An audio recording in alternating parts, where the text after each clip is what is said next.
เป็นอะไรดีใจ เป็น บ่ เงินก้อนโตอีกแล้ว ช่องเด้งได้มื้อนี้ ส เนาะ องเด้งมึง 1 2 3 4 5 6 7 8 9แสนหนึ่งมาจอยเอาไปซื้อกันเลยเนาะ แมน ตื่นแทนฮอตชิปนี่เป็นล้านหนึง จอยเอมุด พอจอยนับเบิ่ง ได้ ก่อน เงินก้อนโตอีกแล้ว นับเบิ่งก่อน นับเบิ่งยันบ่ครบ นำไปให้เมียนำน้ำสิ แมนแล้วเว้าให้เมียเก็บอีกได้ 1 2 4 5 6 10บ่ให้ยืนให้เมีย 10,000,000พี่น้อง10,000,000แล้วตัวนี้ อย่าลืมกดติดตามเพื่อเป็นกำลังใจให้ผมด้วยนะครับทุกคนขอบคุณมากๆครับ แล้วไงในที่สุดก็เรื่องนี้เรื่องสินกับผ่านไปเนาะแต่ว่ายังมีอีกเรื่องหนึงบาทเนี่ยที่เป็นข่าวดีบาทเนี่ยพี่น้องเนาะเป็นข่าวดีมาวัดได้ยินแบบนี้มาวัดก็ดีใจและก็ตื่นเต้นนะพี่น้องก่อนเดินก่อนไปฟังข่าวดีก็ต้องกราบสบายดีพ่อแม่พี่น้อง FC เบิดสุขุสุขคนพี่น้องเอ้ยเนาะโอ้ยมีข่าวดีตื่นเต้นนะมาวัดก็เลยจนเว้าสิบ่ถือก็ข่าวดีบ่ฮู้ว่าสิเป็นหยังไปรุ่นน้ำคลิปน้ำกันเลยดีกว่าพี่น้องแต่ว่าเน้นเป็นข่าวดีพี่น้องเอ้ยเรื่องนี้ทั้งสิ้นก็คือเว้าละเพราะว่าละจบทางเจ้าหนี้เพิ่นก็บ่ได้เอาพี่น้องเอ้ยเจ้าหนี้เพิ่นน่ะว่าบ่เอาซอยลุงซอยป้าไปแล้วก็แล้วเพราะว่าเป็นหลานเพิ่นเองนะเนาะไปพี่น้องเอ้ยไปเบิ่งไปชมน้ำกันพอดีว่าทางบ่าวเวียงชัยเพิ่นพุ่นละเพิ่นได้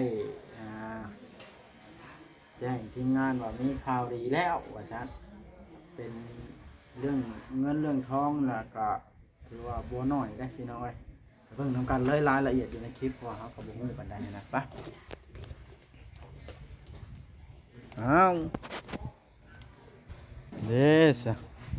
โอ้รถประวัติตากแดดคักมานี่มาก็ได้อันเด้224เด้อใครอยากถึกเลข หลานนี่มีลูกมีเมียบ่ล่ะโอ้เมียพระเจ้ากับบ่ว่าใดอันนี้ สบายดีพอจ้อย บอกว่าจริงๆนี่แสดงว่าทั้งผัวและเมียของข้าเจ้านะก็มีจิตใจดีนั่นซะก็จะยกหนี้ให้เนาะ ไม่ใช่เลยหมดนะ แต่เราทำธุระก่อน ของน้ำของไงบ่ ดีใจน้ำดีใจตัวนี้ก็ได้นี่ละพี่น้องเนาะพี่น้องกันเนี่ยใดกันแบบลานนี่ลานเป็นลานทางใดเอาลานทางเมียบอกทางเมียเจ้าบอกทางเมียเจ้าทางเจ้าเอง พร้อมกันเบิดทุกคนมื้อนี้ ลูกของลูกไปลูกน้องหรือลูกอ้ายลูกของน้องแท้ สบายดีเด้อขนาดเด้อ สบายดีสบายดี สบายดีทีมงานทุกคนลูกทีวี ลูกของน้อง ทีวีช่อง แท้เด้อ พี่น้อง เอาแบบไม่ นี่จะว่าก็จะว่ามันบอกเรื่องใช้กันจังเลยนี่จะว่า เดี๋ยวค่อยจะคุยกันเด้อ แจ้งข่าวดีเพิ่นเด้เจ้าคุยกับเพิ่นแล้วเด้อค่อยสิคุยกับพ่อจ้อยก่อนนะเนี่ยคุยกับพ่อว่า ก็แสดงก็ดีใจน้ บ่บนกันหลายคนพี่น้องนะบ่ดีถามเพิ่นเนาะ ำแมน จังน้อยเฮาจังค่อยเว้าอีก แมนเพราะว่าค่อยที่ค่อยเว้านี่ก็แบบว่าเฮาก็รู้สึกแบบเพิ่นน่ะเป็นคนใจดีอีกผู้หนึงหั่นนะ แม่น คือว่าหลานกับเมียของหลานเนาะเพิ่นน่ะให้เพิ่นเข้าใจกันทั้งลูกกับเมียเพิ่นก็ได้หั่นนะที่ช่วยลุงในมือนี้หั่นนะยามติดขัดเนาะ เพิ่นมีครอบมีครัวแล้วบ่ประจักษ์ มีนะ อืม เพิ่นก็ใจกว้างได้นี่เพิ่นก็สามารถช่วยเจ้าได้ว่าซั่นซะเนาะเถื่อแล้วไปแล้วในตัวนี้ มีแต่ว่ามือนี้เนาะทางเบาเวียงไซเรามีแนวมาแจ้งข่าวดีนี่ไปได้ผู้ชมจะได้ยินแบบ เอาแล้วมีข่าวดีเข้ามาอีกเลย ดีใจบ่ดีใจได้เนาะ มือนี้ในความตั้งใจของเรานะว่าจะไปฉีดยาแต่ว่าเนาะทางนั้นมีเวียกมีหยังนะก็ทางนั้นกับมันสายแล้วแล้วเขาไปบ่ทันเพิ่นอาจสิไปก่อนแล้วมันอาจสิบ่เต็มที่กับงานแหละเกรงใจเพิ่นได้กันเขาไปก็เลยไว้มือหน้ามือในเนาะแต่ก่อนนะมันสวย ช่วยยันไปกับยันทันงู เดี๋ยวสิให้เบาเวียงไซมาคุยแล้วก็แจ้งข่าวดีเจ้าเลยเดียวกันเด้อ ดู อ้าว โดยเฮ้ยแต่ทั้งหมุดได้สัก ถึงได้ เดี๋ยวเรามานั่งเดียวกันบ่ ให้เราออกมาอยู่ร่วมกันเลยก็ได้ เที่ยวฮู้กันพร้อมกัน แม่นๆ ทั้งสองเลยเนาะ เบิ่งเอิ้นเราก่อนให้หมุดออกมานอก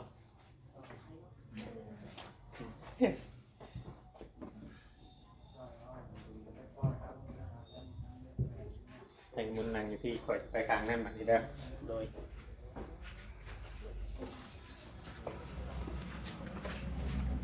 สบายดี FC คือหนึ่งเด้อ พี่น้องส ส บา บาย ย ดี ดีหลายๆคนหลายๆท่านพี่น้องเนาะที่เข้ามาเบิ่งมาชมเข้ามาติดตามในทีมงานของซุมเฮาพี่น้องเนาะก็หลายคนกับหลายหน่วยเด้อพี่น้องกล้องอยู่นี่ก็มีอยู่6กล้องแต่ก็อาจสิบ่ให้เว้าหลายคนเพราะว่ามันอาจสิเสียงดังเนาะอดอวยแล้วก็ FC เพิ่นก็เพิ่นเบิ่งเนี่ยมันเป็นอันบ่ม่วนพี่น้องเนาะมันเป็นอันบ่ม่วนน่ะบ่งามแต่คนหนึงถามแล้วก็ให้คนหนึงเว้าเนาะหลายคนมันสิญาติกันแต่ก็มื้อนี้เนาะ ในความคิดความเห็นนั่นก็คือว่ามาแจ้งข่าวดีให้ได้พี่น้องเนาะแจ้งข่าวดีให้ฮู้และทางผู้รับผู้ใหญ่กับทางเก่าเนาะผู้เพิ่นมอบเงินให้เมื่อกี้นี่แหละพี่น้องเนาะมอบเงิน 1,000 จำนวน 1,000 เมื่อกี้นี้เพิ่นให้ทางบ่เวียงนี่ไปคุยกันกับทางเมมุดแล้วเนาะว่าสิขายเสื้อผ้าเนาะในตอนเว้าตอนแรกเนาะ โดย ว่าสุดท้ายเสื้อผ้ามานี่ก็ทางมุดนี่เราปรึกษาผู้รักผู้ใหญ่และผู้มีประสบการณ์พี่น้องเนาะผู้มีประสบการณ์หลายคนเลยก็ว่าถ้าขายเสื้อผ้านี่มันต้องใช้เวลายาว โด เนาะ ย เพื่อเฮาสินั่งขายเพื่อคนที่เข้ามาหาเฮา โดย ก็เลยเปลี่ยนแผนพี่น้องเนาะเปลี่ยนแผนทางบ่เวียงเองก็ได้แจ้งทางผู้รักผู้ใหญ่เพิ่นไปทางเมย์เพิ่นไปเนาะพี่น้อง โดย ก็อยู่ทางฝั่งไทยแต่เพิ่นไปอยู่ทางออสเตรเลียพี่น้องเนาะในกะเพิ่นว่าตามจุดประสงค์ของทั้งพ่อจ้อยและก็ทั้งไอ้มุดว่าสิค้าขายไก่บ่ โดย ไปหาเลาะซื้อไก่ในหมู่บ้านบ่ โดย อ๋อทั้งไอ้มุดนี่เคยเฮ็ดบ่ ก็บ่เคยแต่ว่าพอจอยเพิ่นเคยคือสิของเนาะ อืม การทำมาหากินจุดนี้แบบว่าก็คิดไปแล้วเอื้อยก็แบบว่าผู้ใหญ่เพิ่นก็บ่ค่อยพร้อมเนาะขายเสื้อผ้ามันขายบ่ดีขายบ่ได้มันขายยากเพิ่นว่าผู้ใหญ่หลายคนเพิ่นเว้าเนาะ ตามในคอมเมนต์ก็หลายอยู่เนาะ โดยก็เลยว่าเปลี่ยนความคิดใหม่ว่าหาทางว่าไปหาหลับไก่แล้วไปส่งเพราะว่าพอจอยเป็นเคยเห็ดมากคือสิพ่อได้อยู่แบบว่าเมื่อได้เฮาไปหับได้จักโตอีกอย่างแนวนี้เฮาก็เสียเงินซ้ำที่เฮาหับไก่มาเฮาก็ไปขายออก ก็คือว่าเงินทุนที่เพิ่นให้มาก็คือยังสิแบบว่ายังสิได้ใส่หึงแบบว่าไปซื้อต่อได้กันเฮาลงทุนแบบว่าเอาเสื้อผ้ามาเนาะลงทุนไปแล้วแหละมันขายเสื้อผ้าบ่ออกเลยเงินมันก็เบิดไปแล้ว มัน ก็ สิอยู่น้ำเสื้อผ้า โดย เนาะ มันสิอยู่ในเสื้อผ้าก็เลยว่าคิดความคิดใหม่ อ๋อ นะผู้ใหญ่เพิ่นก็บ่ค่อย คือ พร้ ว่า อม คือว่าไปซื้อไก่มานี่ โดย เขาซื้อมาตอนเช้าตอนเว้นนี่ตอนแรงนี่เขาไปส่งแบบนี้ว่าคือมื้อเช้า โด ไป ย ส่ง ก็คือแบบว่าเฮาไปมื้อนี้แบบว่าไปหาหลอดซื้อแล้วก็ได้จักโตอีหยังจังซี่แล้วเฮาก็ไปส่งเนาะเฮาก็ไปขายออกแล้วมันก็แบบว่าเงินมันสิบ่ติดขัด มาหาเฮาคือเก่า โดยแล้วก็ โอ้เป็นความคิดที่ดีเด้นี่เนาะ คือแบบว่าเฮาซื้อไก่เท่าใดแล้วเฮามาขายได้กำไรเท่าใดเฮาก็มาคิดเบิ่งว่ามันเงินสำที่เหลือมันก็ยังเหลืออยู่สำที่ออกก็สำเฮาได้ไก่มาขายจังซี่ก็คือว่าเงินสิข้างหึงนะ โดย โดยถ้าว่าเฮาเฮ็ดจังซั่นน่ะมันลงทุนก็หลายแนวเนาะคันว่าเรื่องขายเสื้อผ้าผู้ใหญ่เพิ่นก็บ่ค่อยพร้อมปานใดแล้วก็เปลี่ยนคิดใหม่โดย อื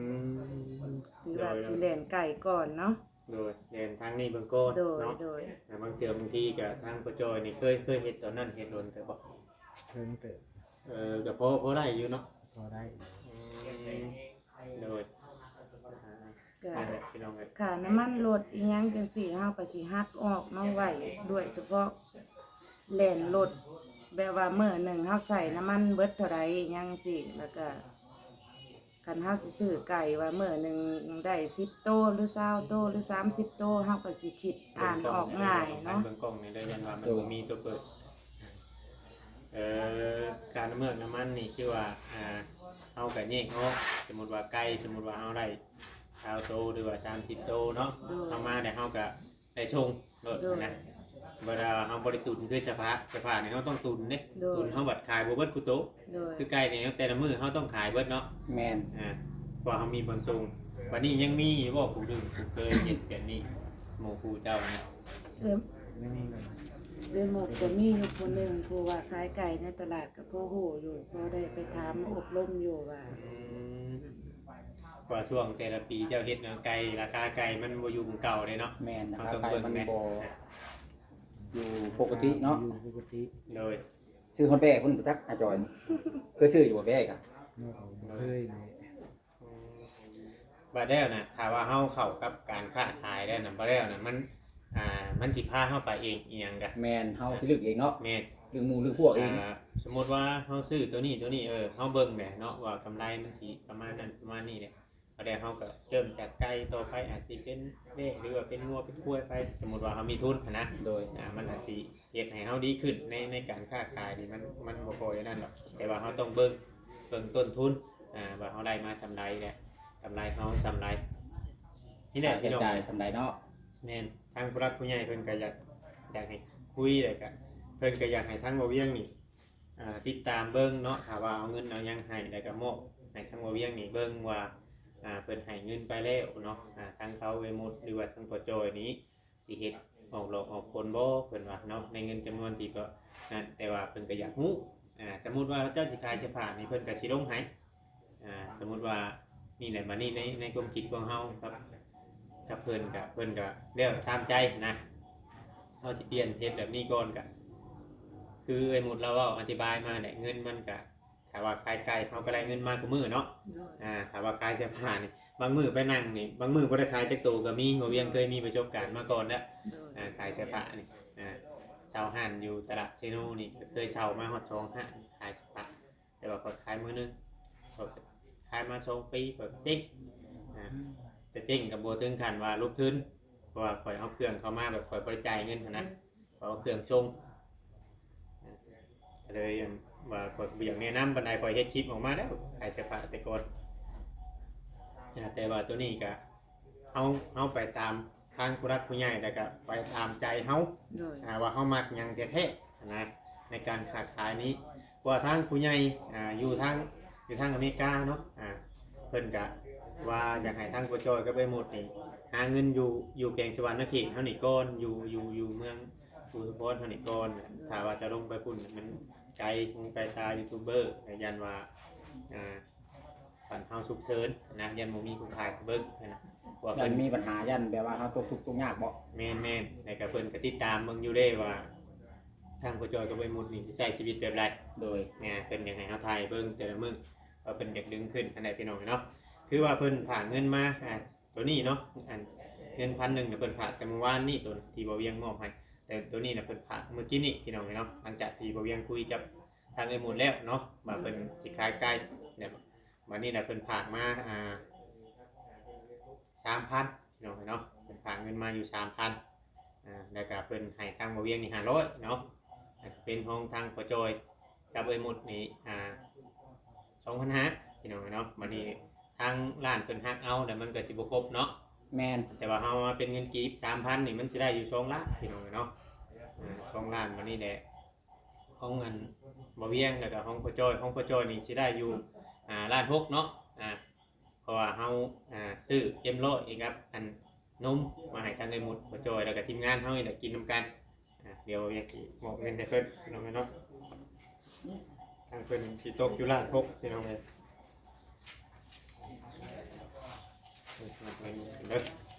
เป็นอะไรดีใจ บ่ บ่ ก็โตอีกแล้ว ได้ ช่องเด้งได้มื้อนี้ ส เนาะ องเด้งมึง 1 2 3 4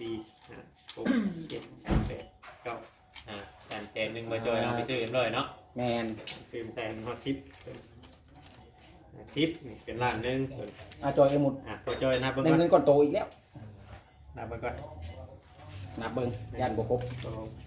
นำไปให้เมียนำน้ำเถอะ แมนแล้วเว้าให้เมียเก็บอีกได้ สี่ หนึ่งสอง เจ็ดแปด สี่ เก้า สิบบ่ให้ยืนให้เมีย 10 แสนพี่น้อง10 แสนแล้วตัวนี้ ตัวนี้6 แสน 6 แสน ไป นับให้เพิ่นเบิ่งอีก 1 2 3 4 5 6 เงินอยู่ร้านพกของผู้ใหญ่อยู่ทางออสเตรเลียเนี่ยพี่น้องเพิ่นก็เป็นคนไทยแล้วก็ 1 2 3 4 5 6 7 8 9 10 1 2 3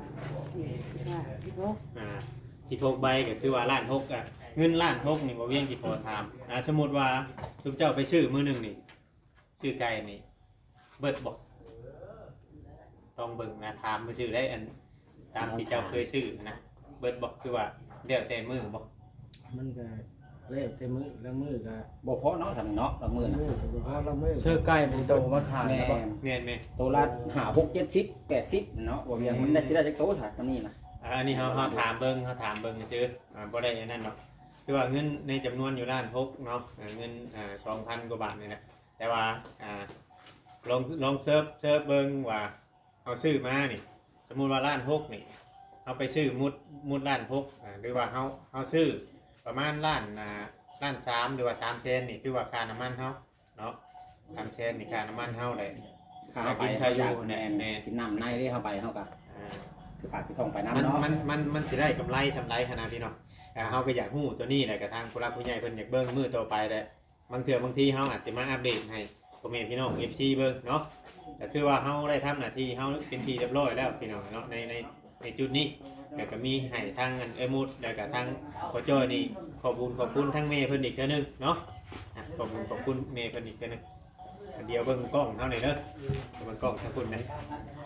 จับขึ้นรถ เด้อที่ทำแม่ช่วยมาให้ลูกหลานค่าใช้ค่ายังก็ขอให้ลุงเรื่องไปขอให้แม่อยู่ดีมีแห้งแม่ชมมาเท่าใดขอให้คืนหาแม่100 เท่าพันเท่าสาธุ ถูกเอาไอ้มุดนี้บัดนึงไอ้มุดเจ้าต้องเบ้าเลยแล้วบัดยังจะให้เบ้าเรื่อยอยู่ ขอบคุณความมงขอบใจที่แม่ส่งเงินมาให้ลูกลงทุนอยากขาย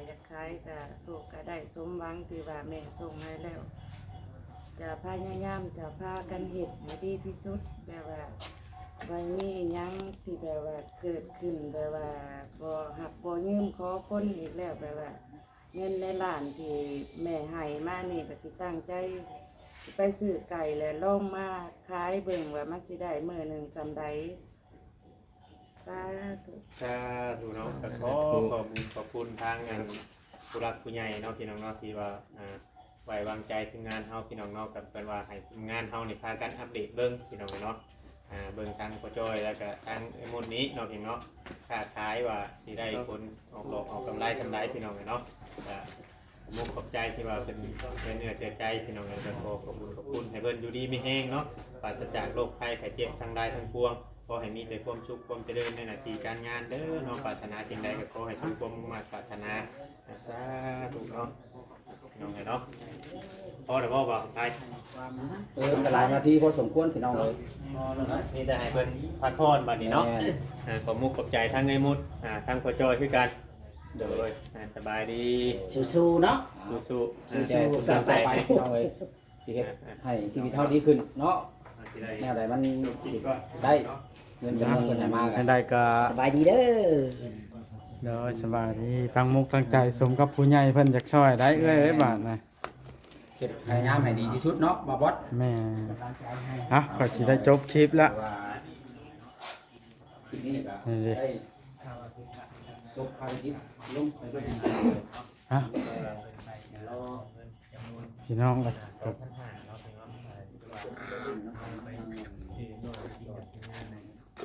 คือสิได้เห็นแล้วพี่น้องข่าวดีก็คือเรื่องเงินที่บอกว่าเว้านี่แหละล้านหกเพิ่นว่าเนาะเดี๋ยวจบคลิปลงนัดบาทนะเอามาจอยเอากลับมาอัปเดตแต่ละมื้อมีแต่ว่าบาทนี้สิคอยติดตามเบิ่งว่าสิเป็นจังใดพี่น้องเอ้ยเนาะเพิ่นสิใช้ชีวิตอยู่กินจังไดได้ล้านหกไปใช้จ่ายแล้วแต่ว่ามันถือว่าบ่หลายพี่น้องเอ้ยเงินล้านหกซื้อไก่ก็สมมุติตัวละแสนก็ได้16ตัวตัวละแสนก็ได้มาขายกำไรตัวหนึง10,000สมมุติว่า ก็ได้บ่หลายค่าน้ำมันหักออกค่าให้งานค่ากินค่าอยู่ก็สิพอได้ใช้จ่ายนี่แหละพี่น้องเอ้ยกันเด้ผมอัดคลิปอยู่ ด้วยสบายดีเด้อพี่น้อง ตัดจบคลิปก่อนเด้อบัดนี้ สบายดี สบายดีจบแล้วว้าว